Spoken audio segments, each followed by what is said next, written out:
ನಾರದ ಮುನಿಗಳು ಹೇಗೆ ಹುಟ್ಟಿದ್ದು ಅಂತ ಹೇಳಿ ನಾನು ಹೇಳಿದ್ದೆ ನಿಮ್ಗೆ.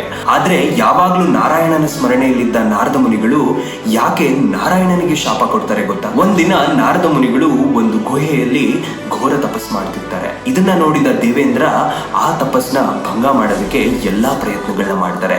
ಅಗ್ನಿ ವಾಯು ದೇವತೆಗಳನ್ನ ಬಿಟ್ಟು ತಪಸ್ನ ಭಂಗ ಮಾಡಕ್ಕೆ ಪ್ರಯತ್ನಿಸ್ತಾರೆ, ಆದ್ರೆ ಸೋಲ್ತಾರೆ. ಆಗ ಕಾಮದೇವನ್ನ ಬಿಟ್ಟು ಆ ತಪಸ್ಗೆ ಭಂಗ ಮಾಡಕ್ಕೆ ಪ್ರಯತ್ನಿಸ್ತಾರೆ. ಸ್ವತಃ ಮಹಾದೇವನ ತಪಸ್ಸನ್ನೇ ಭಂಗಗೊಳಿಸಿ ಭಸ್ಮನಾದೆ ಅಂತ ದೇವತೆಯೇ ತಮ್ಮ ಕ್ರೋಧನ ನಿಯಂತ್ರಿಸಿಕೊಳ್ಳಲಿಲ್ಲ. ಆದ್ರೆ ನಾರದ ಮುನಿಗಳೇ, ನೀವು ಕಾಮದ ಜೊತೆ ಕ್ರೋಧನು ಕೂಡ ಗೆದ್ದಿದ್ದೀರಿ ಅಂತ ಹೇಳಿ ಅಲ್ಲಿಂದ ಕಾಮದೇವ ಹೊರಡ್ತಾರೆ. ಇದನ್ನ ಕೇಳಿ ನಾರದ ಮುನಿಗಳು ನಾನು ಎಲ್ಲವನ್ನೂ ಗೆದ್ದೆ ಅನ್ನೋ ಅಹಂಕಾರ ಉಟ್ಕೊಳ್ಳುತ್ತೆ. ಇದು ಮಹಾವಿಷ್ಣುವಿಗೆ ತಿಳಿದಾಗ ಮಹಾವಿಷ್ಣು ಒಂದು ನಗರನ ಸೃಷ್ಟಿ ಮಾಡ್ತಾರೆ, ಅದೇ ಶಿಲಾನಗರ. ಶಿಲಾನಗರದ ಮಹಾರಾಜನ ಪುತ್ರಿ ವಿಶ್ವಮೋಹಿನಿಯ ಸ್ವಯಂವರ ನಡೀತಿರುತ್ತೆ. ಆಗ ನಾರದ ಮುನಿಗಳು ಆ ನಗರಕ್ಕೆ ಬರ್ತಾರೆ. ವಿಶ್ವಮೋಹಿನಿಯ ಸೌಂದರ್ಯಕ್ಕೆ ಬೆರಗಾಗಿ ನಾರದ ಮುನಿಗಳು ಅವ್ರನ್ನ ಮದ್ವೆ ಆಗಕ್ಕೆ ಇಚ್ಛಿಸ್ತಾರೆ. ಈ ಸ್ವಯಂವರದಲ್ಲಿ ನಾನೇ ಗೆಲ್ಬೇಕು ಅಂತ ಹೇಳಿ ಮಹಾವಿಷ್ಣುನ ಸಹಾಯ ಕೇಳಕ್ಕೆ ವೈಕುಂಠಕ್ಕೆ ಹೋಗ್ತಾರೆ. ಆಗ ಮಹಾವಿಷ್ಣು ನಿನಗೇನ್ ಬೇಕು ಅಂತ ಕೇಳಿದಾಗ ನಾರದ ಮುನಿಗಳು ನನ್ನ ಮುಖನ ನೋಡಿದವರೆಲ್ಲ ನನ್ನನ್ನೇ ನೋಡ್ತಿರ್ಬೇಕು ಅಂತ ಹೇಳಿ